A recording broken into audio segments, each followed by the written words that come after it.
Hi friends, Priyanka's किचनमध्ये तुमचं स्वागत आहे। आज आपण शेंगदाण्याची चटणी करणार आहोत। एकदम कमी साहित्यामध्ये ही चटणी तयार होते।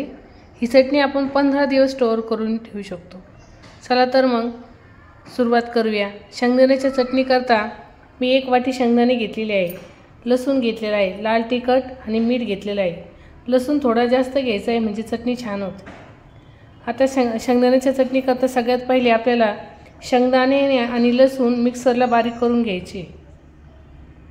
मी सांगितल्याप्रमाणे मी ते शेंगदाणे आणि लसूण मिक्सरला बारीक करून घेतलेले आहे। हे आपल्याला जास्त बारीक पण नाही काढायचे आणि जास्त जाड पण नाही काढायचे, मध्यम मध्ये काढायचे।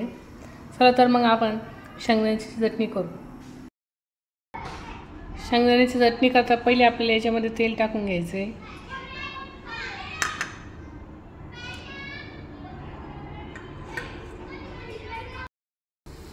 तेल गरम झालं की आपल्याला हा शेंगदाणे आणि लसूणचं कूट याच्यामध्ये टाकून घ्यायचं आहे। त्यानंतर लगेच आपल्याला लाल तिखट आणि मीठ याच्यामध्ये टाकून घ्यायचे।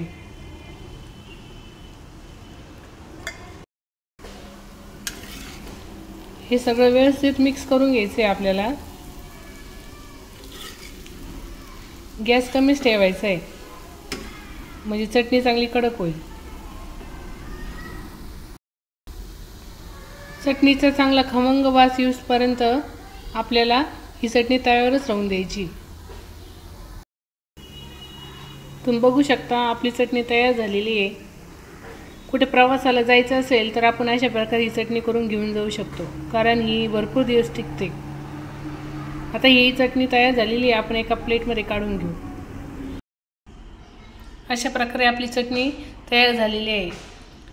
रेसिपी कशी वाटली नक्कीच सांगा। चॅनल लाईक करा, सबस्क्राईब करा, कमेंट करायला विसरू नका।